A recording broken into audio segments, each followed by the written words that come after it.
Buen día, hoy vamos a estar presentando el tema de interacción fármaco-nutriente, mi compañero Humberto Adolfo Garibay Díaz y su servidora Beatriz Hernández Rodríguez. A modo de introducción vamos a tener que la interacción entre fármacos y nutrientes se va a abordar como un proceso bidireccional. Esto quiere decir que se van a evaluar las interacciones entre lo que es alimento o nutrientes sobre el medicamento, así como también la interacción que va a tener el medicamento sobre el nutriente o los alimentos. En el caso de lo que es la interacción nutriente sobre fármaco, aquí se va a determinar principalmente lo que es la farmacocinética y la farmacodinámica del medicamento. Y pues vamos a tener que en algunos casos al dar algún nutriente, este puede aumentar lo que son las concentraciones de un fármaco hasta provocar lo que es un riesgo de toxicidad. Y sin embargo, en otras situaciones vamos a tener que un nutriente pues va a provocar una disminución de las concentraciones de este fármaco y pues nos va a provocar principalmente un fracaso terapéutico. En el caso de lo que es la interacción fármacos sobre nutrientes, aquí este fármaco va a actuar ya sea en uno de los tres tiempos de nutrición, que sería ingesta, absorción, metabolismo y excreción, o puede estar actuando en los tres tiempos. Ya empezando con el tema, pues vamos a tener dos tipos de interacciones que ya se los había mencionado. Vamos a tener las interacciones alimento-medicamento o por sus siglas IAM, donde pues aquí la alimentación o lo que es la composición, en el caso que por ejemplo lo que son los nutrientes, pueden hacer variar tanto lo que es la biodisponibilidad o el comportamiento de lo que es el medicamento.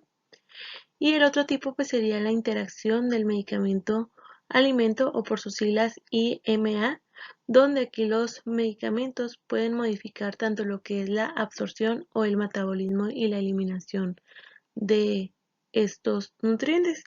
Y pues vamos a estar viendo cada una de ellas.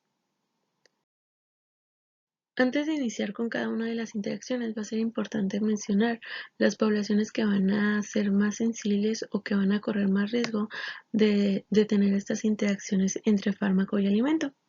Usualmente los efectos adversos van a depender principalmente con el tipo de fármaco que se está consumiendo. Sin embargo, vamos a tener que existen como características en este tipo de poblaciones que los van a hacer más sensibles o van a correr más riesgo de presentar estos efectos adversos. En primer lugar, vamos a tener la población geriátrica. Esto se va a deber a diferentes causas. El primero pues sería que esta población va a tener un mayor consumo de fármacos, principalmente ligados a la automedicación. La siguiente pues sería a que esta población pues presenta una capacidad alterada tanto de absorción, de metabolización y de excreción del fármaco. Y pues este tipo de población va a tener un riesgo de déficit nutricional, esto ligado a un consumo de alimentos más bajos o a que exista un desequilibrio pues en los alimentos. La siguiente población sería la población automedicada. Aquí pues no solo se incluye lo que es la población geriátrica, sino que también va a incluir a cualquier población de todas las edades. Aquí pues va a estar ligada principalmente al desconocimiento de estas interacciones entre fármaco y alimentos, así como también a que la persona consuma dosis inadecuadas de este fármaco. También incluiríamos lo que son pacientes con síndrome de inmunodeficiencia adquirida. Estos pacientes suelen tener o suelen presentar lo que son cuadros de desnutrición. Y por último entramos con las poblaciones con régimen especiales. Aquí incluiríamos lo que son individuos que tienen un tratamiento pues ya farmacológico y que van a ir cambiando de forma brusca estos hábitos, y esto puede provocar pues estos efectos adversos que van a estar relacionados con las interacciones. Comenzando con la interacción del medicamento sobre el alimento, pues este tipo de interacción se va a producir cuando exista una modificación de la utilización normal de los nutrientes y del estado nutricional del paciente, esto debido a la administración de fármacos. Los efectos que se van a ver en este tipo de interacción van a estar relacionados principalmente con la duración del tratamiento. Aquí se espera que en tratamientos más crónicos o prolongados pues se presente este tipo de efectos negativos. También van a estar relacionados con la presencia de polifarmacias o poblaciones malnutridas. Y es importante mencionar que van a existir fármacos que van a estar afectando lo que son los 3 tiempos de nutrición, que incluye lo que es ingesta, metabolismo y excreción del alimento. Sin embargo, vamos a tener o van a haber fármacos que solamente afecten a un solo tiempo de la nutrición. Y pues vamos a ir viendo cada uno de ellos. Empezando con los fármacos que van a modificar la ingesta de alimentos, estos van a provocar cambios en el apetito o cambios en el sentido del gusto. Pueden provocar molestias en el tracto gastrointestinal que pueden incluir náuseas y vómitos. Entre los mecanismos por los que se van a dar esta disminución o este aumento de ingesta de alimentos va a ser un retraso de vaciamiento gástrico que induce saciedad, alteraciones en la percepción gustativa y olfatoria, factores que producen estomatitis aftas orales y por último fármacos que van a provocar efectos secundarios que estos ya te los mencioné, que serían náuseas o vómitos. Comenzando con los fármacos que hacen que disminuya la ingesta, vamos a tener que en ocasiones este va a ser el efecto que se busca al dar este tipo de tratamientos y en otros casos estos van a suponer efectos secundarios del tratamiento. Hay fármacos que van a modificar la ingesta porque van a tener una acción en el sistema nervioso central directamente en el centro del hambre, como pueden ser anfetaminas, antidepresivos o serotoninérgicos. Va a haber fármacos que van a tener un efecto de masa, como puede ser la fibra, fármacos que van a provocar cambios en el sentido del gusto, como pueden ser anfetaminas, lidocaína, carbonato de litio, etc. Y por último vamos a tener fármacos que van a inducir lo que es el vómito, como el metotrexato. Pasando a los fármacos que hacen que aumente la ingesta de alimentos, entre los que incluimos antihistamínicos, corticosteroides y algunos fármacos psicótropos, van a existir algunos fármacos que van a precipitar el impulso de consumir ciertos alimentos. Por ejemplo, lo que son los diuréticos. Aquí los individuos van a sentir un mayor impulso de consumir alimentos salados. Continuando con los fármacos que pueden modificar la absorción de los nutrientes, vamos a tener que los medicamentos pueden producir fenómenos de malabsorción, esto debido principalmente al efecto que van a tener en la luz intestinal, así como también porque pueden generar lesiones a la mucosa que van a modificar su capacidad para absorber nutrientes. Esta malabsorción se va a deber a diferentes mecanismos que les voy a estar comentando. Primero que nada vamos a tener aquellos fármacos que van a modificar el pH gastrointestinal. Entre ellos vamos a tener los antiácidos, que estos van a provocar un aumento en lo que es el pH. El nutriente más afectado va a ser la absorción de lo que es el hierro, donde pues aquí se va a encontrar disminuida. Esto va a ser importante principalmente en aquellos pacientes que consumen los dos fármacos, lo que sería un antiácido junto con lo que son sales de hierro, y pues la recomendación en este tipo de pacientes pues sería consumir ambos fármacos a diferente horario. Otro nutriente que se va a ver afectado por la modificación de lo que es el pH sería la vitamina B12 en su absorción en el ilion.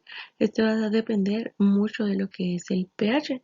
Vamos a tener que en pHs menores de 5 su absorción va a ser nula y esto se va a ver claramente o principalmente en el consumo de lo que es el cloruro de potasio.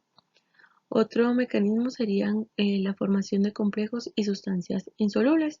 Aquí entre los ejemplos vamos a tener las sales cálcicas junto con lo que es el consumo de grasas, donde estos van a formar sustancias que van a ser los jabones insolubles y van a producir principalmente lo que es esteatorrea y mala absorción.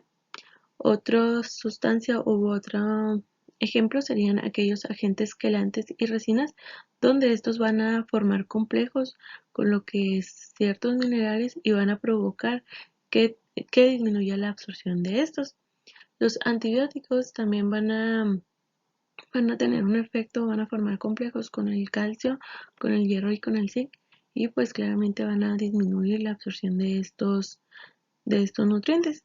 Y por último tenemos que los antiácidos van a precipitar principalmente lo que es el fosfato de la dieta, por lo que el uso crónico o prolongado de lo que son los antiácidos pueden provocar alteraciones o situaciones de agotamiento de fosfato.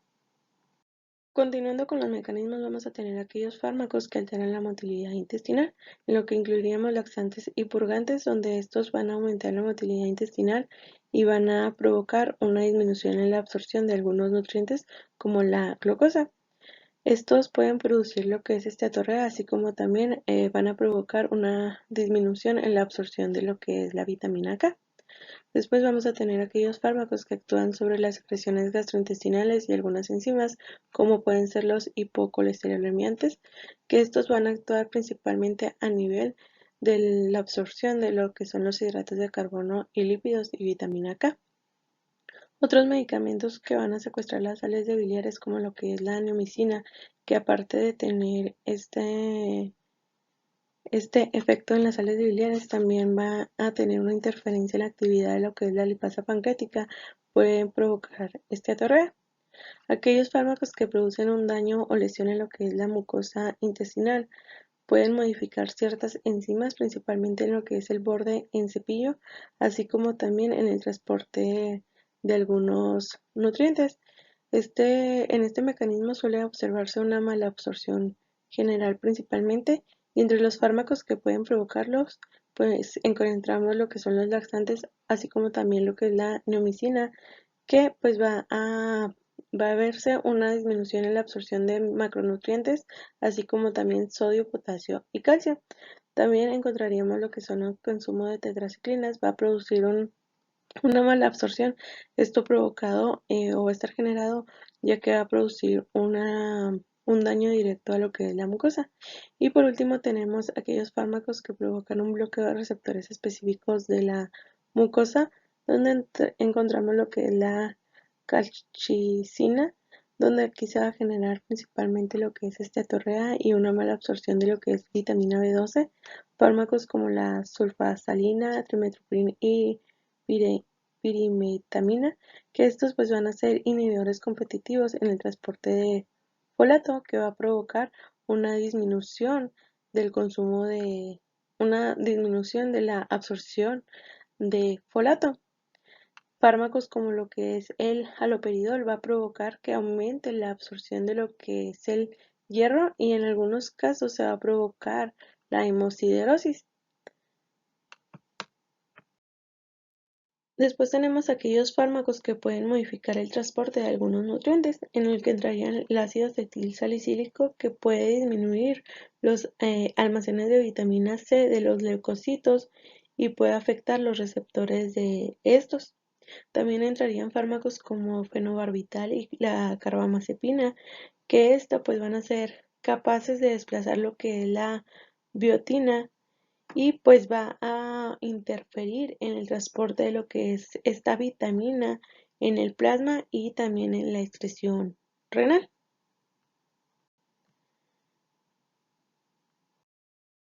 Pasando a los fármacos que pueden modificar el metabolismo o la actividad de lo que son los nutrientes, pues vamos a tener que en este tipo de interacciones pues va a ser mucho más específica que las anteriores, y en estas situaciones va a ser predominante en una disminución de lo que son las vitaminas, y pues la acción o el mecanismo por lo que se puede generar esto pues sería porque el fármaco compite con lo que es la vitamina en las reacciones metabólicas, y otro sería que el fármaco forme complejos con el nutriente con el que se está consumiendo.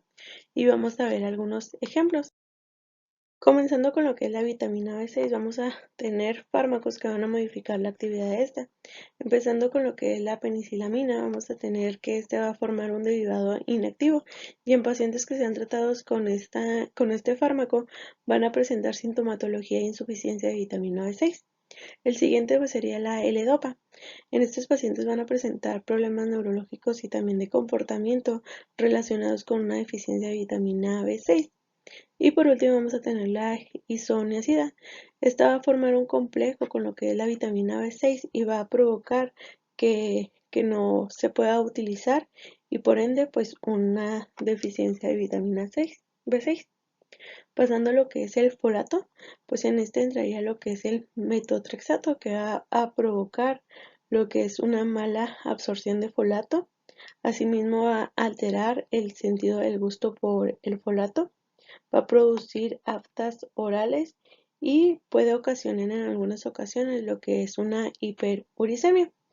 Va a haber otros fármacos que esto se va a relacionar, perdón, se va a relacionar a la inactividad de algunas enzimas. Entonces va a haber, aparte de lo que es el metotrexato, otros fármacos que pueden inhibir estas enzimas, como puede ser la pirimetamina, el trimethoprim y la pentamidina. En el caso de lo que es la sulfasalida, va a tener un mecanismo competitivo, esto debido a que va a inhibir numerosas enzimas y que va a contribuir a la presencia o al desarrollo de lo que es anemia megaloblástica. Y por último vamos a tener que algunos anticonceptivos orales van a relacionarse con defectos en la absorción y en la utilización de ácido fólico. Y esto pues va a ser importante, ya que si no se toma lo que es el suficiente folato durante lo que es el embarazo, pues puede provocar complicaciones graves. Continuando con lo que es la vitamina B12, vamos a tener que aquellos pacientes que tengan una deficiencia de vitamina B12 o que desarrollen una anemia perniciosa van a tener una mala respuesta al tratamiento si se administra junto con lo que es cloranfenicol.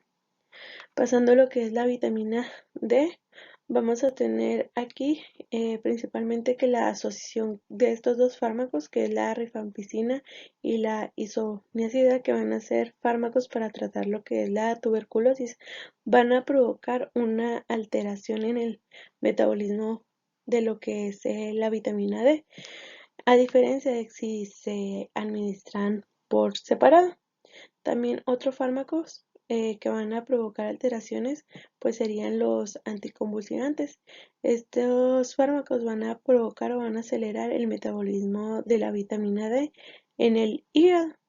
Y por último vamos a tener lo que es la vitamina K, en donde algunos antibióticos van a relacionarse con trastornos de la coagulación, principalmente porque van a provocar una deficiencia de la vitamina K. Recordemos que la vitamina K va a tener su metabolismo principalmente en la flora bacteriana del intestino. Entonces, al administrar pues antibióticos van a provocar una deficiencia de esta flora y por ende pues una deficiencia de lo que es la vitamina K.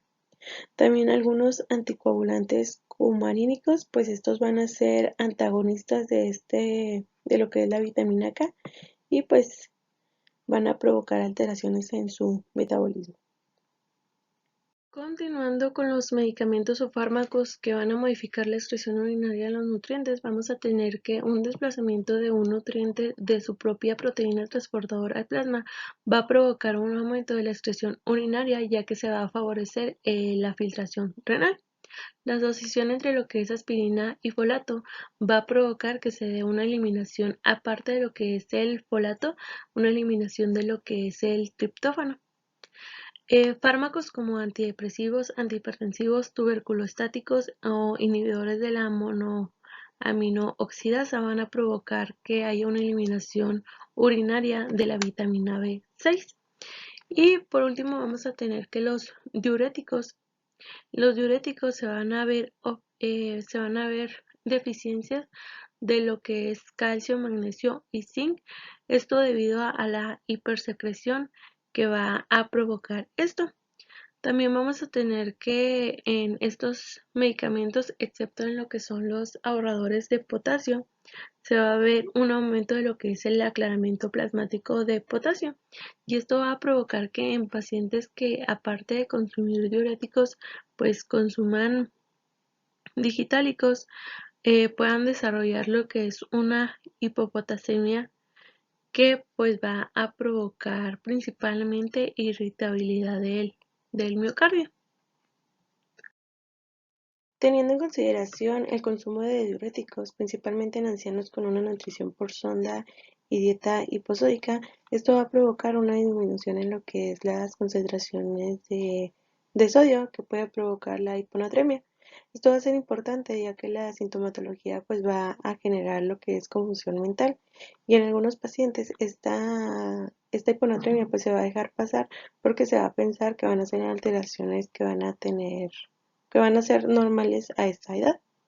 Pasando a lo que son los esteroides, pues el consumo de estos va a provocar una excreción de lo que son los electrolitos, principalmente pues va a retener sodio y fluidos y va a haber una pérdida de potasio y calcio. En el caso de lo que son los glucocorticoides, estos van a reducir la absorción de calcio y van a aumentar su eliminación urinaria. Y pues es importante mencionar que en un consumo, en un tratamiento que va de 8 a 10 días de los glucocorticoides, pues va a provocar que se reduzca la masa ósea en adultos y va a retrasar el crecimiento en niños. Y pues va a ser de suma importancia dar un tratamiento de calcio complementario para impedir estas alteraciones. Y ya por último, pues estas dos tablitas que nos muestran las interacciones que van a tener los fármacos sobre los nutrientes. En este caso vamos a tener los fármacos y pues lo que es el efecto nutricional que se va a presentar en el consumo de estos fármacos, así como también se menciona lo que es el mecanismo. Continuando con el tema, ahora vamos a hablar de la modificación de la respuesta del fármaco. Tenemos que al administrar de forma conjunta o muy cercana en el tiempo alimentos y medicamentos, pues esto puede afectar la farmacocinética. Principalmente se va a ver afectada lo que es la absorción, pero podemos tener también lo que es una modificación en la distribución, el metabolismo y la excreción. Las modificaciones o las afecciones farmacocinéticas van a ser las más frecuentes. Sin embargo, también vamos a tener ciertos alimentos que van a causar interacciones farmacodinámicas, actuando como agonistas o antagonistas de los medicamentos. Ahora vamos a hablar cada uno de los elementos farmacocinéticos, comenzando primero con lo que son aquellos efectos que tienen los alimentos sobre la absorción del medicamento. El primero de ellos sería una modificación del pH gastrointestinal. Aquí pues el cambio en el pH afectaría lo que es la estabilidad del fármaco, pudiendo incluso llegar a inactivarlo y hacerlo ineficaz. Otro sería la modificación del grado de disociación del fármaco, que podría ya sea beneficiar o entorpecer la absorción del fármaco dependiendo del que estemos hablando. También el alimento puede representar una barrera física entre lo que es la mucosa gástrica y el medicamento, volviendo pues imposible lo que es la absorción del mismo. También si se da la formación de precipitados o complejos insolubles, como sucede cuando se administran antipsicóticos acompañados de té o café, pues esto entorpecería la absorción. También se puede dar un aumento de la solubilidad. Esto pues dependiendo del fármaco, por ejemplo en los fármacos que son liposolubles, al estar en presencia de lo que son alimentos ricos en grasa, pues podría verse beneficiada o aumentada su absorción. También un retraso en el vaciamiento gástrico, como por ejemplo cuando el paciente ingiere grandes cantidades de comida o cuando ingiere alimentos calientes, pues esto podría representar un retraso en el vaciamiento gástrico y hay ciertos fármacos que se podrían beneficiar como lo que son la nitrofurantoína o la hidroclorotiazida. Otra situación causada por los alimentos que puede afectar lo que es la absorción de distintos fármacos, pues es un aumento de la motilidad intestinal. Esto puede ser ocasionada por el consumo de grandes cantidades de comidas muy copiosas, o también lo que son las grandes cantidades de sal o azúcar, pues pueden representar un aumento en esta motilidad intestinal. También una estimulación de lo que son las secreciones gastrointestinales, pues pueden mejorar lo que es la disolución del fármaco, o pueden incluso pues entorpecer esta absorción mediante la formación de complejos insolubles. También cuando se modifique el aclaramiento presistémico, pues se puede ver afectada lo que es esta absorción de los fármacos. Y bueno, aquí tenemos una tablita donde se nos presenta una lista de fármacos y la acción que tienen los alimentos o la presencia de alimentos sobre su absorción. Tenemos primero aquellos en los que su absorción se ve disminuida, como el ácido acetilsalicílico, la amoxicilina, la ampicilina, el ciprofloxacino, entre otros. Aquellos cuya absorción se retrasa, como la aspirina, la bumetadina, el cefaclor y la cefalexina. Aquellos cuya absorción no se ve afectada por la presencia de alimentos, como la clorpropamida, el diazepam, la digoxina, la doxiciclina y la eritromicina, entre otros que se encuentran pues ahí en la tablita, y aquellos que su absorción aumenta con la presencia de alimentos como la carbamazepina, la clorotiazida, el diazepam, el dicumarol, entre otros. Ahora, pasando a ver lo que son los efectos de los alimentos sobre la distribución del medicamento, tenemos que esta se va a ver modificada cuando algún nutriente compite con el fármaco por la unión a proteínas plasmáticas, o más notablemente en aquellos casos en los que hay una deficiencia de proteínas, como en aquellos pacientes que cursan con una malnutrición proteica, en lo cual pues va a haber un menor número de proteínas disponibles, y pues el fármaco, al circular en lo que es el torrente sanguíneo unido a proteínas y al haber un menor número de las mismas, pues va a haber una mayor disponibilidad de fármaco libre, por lo cual pues vamos a tener un efecto excesivo de este fármaco, incluso pues podría llegarse hasta una toxicidad. Y pues algún ejemplo que podríamos mencionar sería el ejemplo de la warfarina, que pues al no existir un número adecuado o al tener el paciente una dieta baja en proteínas, pues va a haber un mayor efecto de este fármaco, y pues va a aumentar el tiempo de protrombina de este paciente. Y bien, ¿qué efectos van a tener los alimentos sobre el metabolismo de los medicamentos? Pues tenemos que los alimentos van a aportar sustancias necesarias para lo que son las reacciones metabólicas de conjugación de los alimentos. Y pues ya sea los macro o micronutrientes, pues van a causar efectos de inducción o de inhibición de los sistemas enzimáticos, lo cual pues va a favorecer o va a afectar negativamente lo que es este metabolismo de los fármacos. Tenemos que estos efectos o estas interacciones entre lo que es el alimento y el medicamento, dentro de lo que es el metabolismo, pues va a ya sea disminuir el efecto del fármaco, a causar una disminución de los efectos secundarios, o en contraparte potenciar los mismos. Y bueno, hablando un poco más de lo que son estos efectos inductores o inhibidores enzimáticos de lo que son los alimentos en el metabolismo de los fármacos, pues tenemos como ejemplo de inductores a lo que son los flavonoides, que se van a encontrar principalmente en frutas, especialmente en los cítricos, a los índoles, que se van a encontrar principalmente en los vegetales, especialmente en aquellas verduras del género Brassica, en las cuales se incluye el brócoli, la col de Bruselas y la coliflor, y aquellos contaminantes como los hidrocarburos policíclicos aromáticos, que se van a encontrar principalmente en alimentos ahumados y cocinados a las brasas. Y en contraparte, aquellos inhibidores enzimáticos pues van a ser, por ejemplo, los pesticidas organofosforados, los metales pesados y el monóxido de carbono.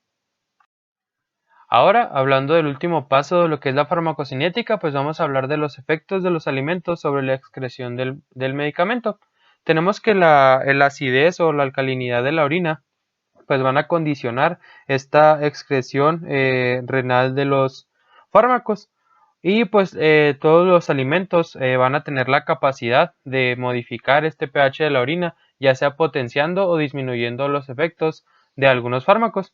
Y contrario a lo que podríamos pensar, pues el pH que tenga el alimento no va a ser el que va a tener este efecto en la modificación del pH de la orina, o bueno, no va a tener el efecto directo. Por ejemplo, en el caso de los cítricos, que como sabemos pues tienen un pH ácido, pues no van a acidificar la orina, al contrario, la van a alcalinizar. ¿Debido a qué? A que las cenizas resultantes de lo que son estos alimentos cítricos pues van a tener un carácter básico.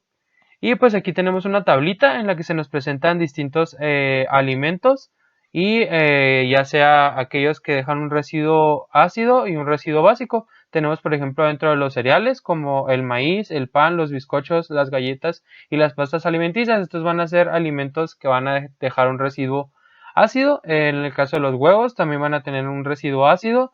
Las verduras como la cebolla y las levaduras, las frutas como las ciruelas pasas y los arándanos, entre otros. Y lo que son alimentos que van a dejar un residuo básico, tenemos la leche y el yogurt y la nata, la mantequilla, lo que es las almendras, las castañas y el coco, y lo que son los vinos, por ejemplo. Y pues tenemos que el efecto terapéutico, pues en el caso de los alimentos con un residuo ácido, pues va a ser la potenciación del efecto de los fármacos ácidos, como la aspirina, los barbitúricos, la metenamina y la nitrofurantoína. Mientras que aquellos que tienen un residuo básico, va a ser potenciar el efecto de los fármacos básicos, como los que son las anfetaminas. Y bueno, decidí agregar esta imagen nada más a modo de complemento de aquellos alimentos que son acidificantes, es decir, cuyas cenizas son ácidas, y aquellos alcalinizantes, cuyas cenizas son alcalinas. Dentro de los acidificantes tenemos la carne, el pescado y el marisco, los huevos, los cereales y sus derivados, mientras que en los alcalinizantes encontramos a la leche, las verduras y las legumbres, todas excepto lo que son las lentejas, los frutos secos como las almendras, el coco y las castañas, y lo que son las frutas, excepto lo que son las ciruelas y los arándanos. Ahora vamos a hablar de lo que son las interacciones farmacodinámicas, y como les había mencionado anteriormente, pues estas van a ser aquellas en las que el nutriente va a actuar como agonista o como antagonista del fármaco, y viceversa, cuando el fármaco pues va a actuar como agonista o antagonista del nutriente. Tenemos que, por ejemplo, el sodio va a ser un antagonista de lo que son los antihipertensivos, los hidratos de carbono van a ser un antagonista de los hipoglucemiantes orales, y la vitamina K va a ser un antagonista de la warfarina, mientras que la cafeína y el alcohol pues van a ser agonistas porque pues ambos van a estimular lo que son receptores del sistema nervioso central, al igual que los fármacos.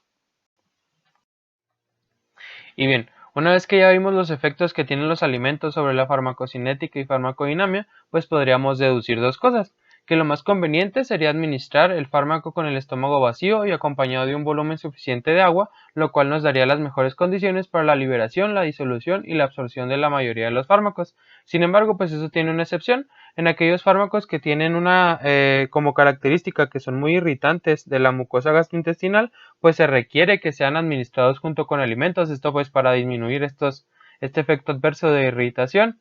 Y pues que otra de las cosas que podríamos deducir pues es que ante la posibilidad de las interacciones entre fármacos y alimentos, pues se debe considerar que tomar un medicamento lejos de las comidas es pues 1 hora antes o 2 horas después de que se administre o que se ingiera dicha comida. Esto pues nos daría una menor interacción y por lo tanto pues se vería menos afectada la farmacocinética y farmacodinámica. Ahora, como parte final del tema, pues vamos a ver un apartado sobre los alimentos y componentes de los mismos que van a estar implicados en estas interacciones fármaco-nutriente. Comenzando, vamos a hablar de los componentes bioactivos de los alimentos. Tenemos que en los alimentos van a existir diversos compuestos que, pues aunque estrictamente no tienen un valor nutritivo, van a ser importantes ya que van a poseer cierta actividad biológica. Y dado que los medicamentos también van a tener cierta actividad biológica, pues no va a ser raro o no va a ser extraño que se presente cierta interacción entre lo que es estos componentes bioactivos y los fármacos. Esto pues puede traer efectos antagónicos, aditivos o incluso sinérgicos, modificando así pues lo que es esta acción farmacológica. Y bien, como primer ejemplo tenemos a las verduras de la familia de las crucíferas. Como ya había mencionado anteriormente, pues a esta familia pertenecen lo que es la col de Bruselas, la coliflor y el brócoli, por mencionar algunos ejemplos. Estas verduras van a ser inductores de las enzimas del citocromo P450, por lo cual pues la acción que van a tener sobre ciertos fármacos pues va a ser reducir la eficacia terapéutica de los mismos, sobre todo de aquellos que se metabolizan por estas enzimas del citocromo P450. Y hablando también de otro alimento que va a tener cierta acción sobre el citocromo P450, tenemos al zumo de pomelo, o lo que en nuestro país conocemos como toronja. Este va a tener efecto igual, como les menciono, sobre estas enzimas, pero pues con un efecto contrario, es decir, una inhibición de la actividad de este citocromo P450, por lo cual pues esta inhibición va a causar que haya una interacción con numerosos medicamentos, con el resultado final de un aumento de su actividad farmacológica e incluso en algunos casos de su toxicidad, ¿Debido a qué? Pues a que va a haber una inhibición de las isoenzimas del citocromo P450 y además también va a haber una inhibición de lo que es una glucoproteína P, de lo que son los enterocitos de la pared intestinal, lo cual va a causar que pues haya una mayor concentración plasmática de estos medicamentos y pues aumentando con esto pues la actividad farmacológica o incluso en ciertos casos pues llegar a una toxicidad. Dentro de los fármacos que se van a ver afectados por este jugo de toronja, pues vamos a encontrar a ciertos antihipertensivos, a bloqueadores de los canales de calcio, antihistamínicos, inmunosupresores, benzodiazepinas y lo que son las estatinas. Continuando con los ejemplos, pues tenemos a las isoflavonas de la soja. Estos van a ser compuestos de tipo fenólico y también van a actuar como inhibidores de varias isoenzimas del citocromo P450, al igual que el zumo de toronja, y pues su acción va a ser incrementar los efectos adversos de diversos fármacos. Otro ejemplo que cobra bastante relevancia es lo que es la cafeína. Las interacciones con mayor relevancia de la cafeína pues van a ser de tipo farmacocinético. Y tenemos que aquellos fármacos que tienen capacidad de inhibir al citocromo P1A2 pues van a aumentar los efectos de la cafeína. ¿Por qué? Pues porque van a disminuir el metabolismo de la misma, aumentando pues la concentración de cafeína libre. Estos pacientes que consumen fármacos que inhiben la citocromo P1A2 y además consumen cafeína, pues pueden experimentar síntomas como temblores, náusea o insomnio, que comúnmente pues van a ser atribuidos a efectos adversos del propio fármaco, cuando pues en realidad pues son efectos de esta interacción entre la cafeína y el fármaco. Por lo cual pues va a ser importante que indaguemos o investiguemos sobre el consumo de cafeína en los pacientes que consuman este tipo de medicamentos para pues ver si es necesario recomendar que haya una disminución del consumo de cafeína o incluso el cambio hacia el consumo de productos descafeinados. Esto pues mediante el tiempo o durante el tiempo, mejor dicho, en el que se esté consumiendo dichos fármacos. Continuando, pues vamos a hablar de lo que es la fibra alimentaria. Como sabemos, pues esta fibra se utiliza como coadyuvante en el tratamiento de varias enfermedades, entre ellas pues el estreñimiento, por lo cual pues es importante que investiguemos o que se hagan un poco más de estudios acerca de lo que es la interacción que tiene esta fibra con la biodisponibilidad de ciertos fármacos, ya que pues se ha demostrado que interacciona con un número elevado de fármacos, dentro de los cuales pues en algunos se ha encontrado que tiene efectos negativos, como por ejemplo con las estatinas o con algunos otros que tienen efectos positivos y negativos, como lo son los hipoglucemiantes orales. Debido a que pues no se conoce a ciencia cierta lo que es la interacción de la fibra alimentaria con todos los fármacos, pues si no se conoce de forma certera lo que es esta interacción, pues la recomendación es que la ingestión de fibra se realice de forma separada a la toma del fármaco, es decir, pues que haya una separación de tiempo entre la ingestión de la fibra y la ingestión del fármaco para que pues el paciente pueda seguir consumiendo ambos, beneficiarse de los efectos de ambos y pues no haya una interacción que afecte la acción de alguno de los dos. Continuando con lo que es otra sustancia que es bastante consumida por los pacientes, pues es el alcohol. Esto cuando se ingiere de manera moderada, pues va a favorecer la absorción de los fármacos, debido a que, pues a que aumenta las secreciones gástricas. Sin embargo, cuando hablamos ya de una ingesta elevada o crónica, pues va a haber una disminución de la absorción de los fármacos, debido a que hay una irritación de la mucosa que pues va a disminuir esta capacidad de absorción. También va a haber una afectación a nivel de lo que es la distribución por medio del alcohol, ya que va a disminuir los niveles de albúmina por interferir en la síntesis hepática de la misma, haciendo que pues haya una menor distribución de los distintos fármacos. A nivel del metabolismo de los fármacos, también cuando hay un consumo moderado, pues va a actuar como un inhibidor enzimático, mientras que en ya pacientes alcohólicos con un consumo crónico o más elevado, pues va a ser un inductor enzimático. También va a tener cierto efecto potenciador, sobre todo con algunos fármacos en específico, como los de insulina, las digoanidas, el carisoprodol o los beta bloqueantes o los diuréticos tiacídicos. Y hay ciertos fármacos que van a tener, hay ciertos fármacos que interaccionan con el alcohol que van a potenciar los efectos tóxicos como el efecto hepatotóxico como el cloranfenicol, el paracetamol entre otros, y los efectos irritantes de la mucosa gástrica como lo son los salicilatos. Por último, hablemos del tabaco y su interacción con los fármacos. Tenemos primero que el tabaco es un inductor de la síntesis del citocromo P488, por lo cual los fármacos que utilizan esta vía para su metabolismo pues se van a ver favorecidos por el consumo de tabaco. En general, lo que es el consumo, el tabaco va a tener la capacidad de disminuir los niveles plasmáticos, la semida plasmática o los efectos terapéuticos de los fármacos como la fenacetina, la teofilina, la codeína, la clorpromacina, la fenilbutazona, la lidocaína, el paracetamol y el propanolol. También se ha demostrado que hay en los pacientes que consumen tabaco va a haber una disminución de la semivida de la cafeína, lo cual podría explicar pues el mayor consumo de café por estos pacientes. Y por último, pues la consecuencia más importante de esta interacción entre el tabaco y los fármacos, pues va a ser la poca o la nula predictibilidad que va a tener, que se va a tener de la respuesta del fármaco en este tipo de pacientes. Bueno, pues eso ha sido todo de nuestra parte. Esperamos que el video haya sido de su agrado y que sobre todo que les haya sido de utilidad para el repaso de este tema. Nuestra bibliografía nos basamos principalmente en el libro Nutriguía, Manual de Nutrición Clínica de Ortega y Requejo y un par de artículos. De nuevo, agradecemos su atención y esperamos que haya sido de su agrado.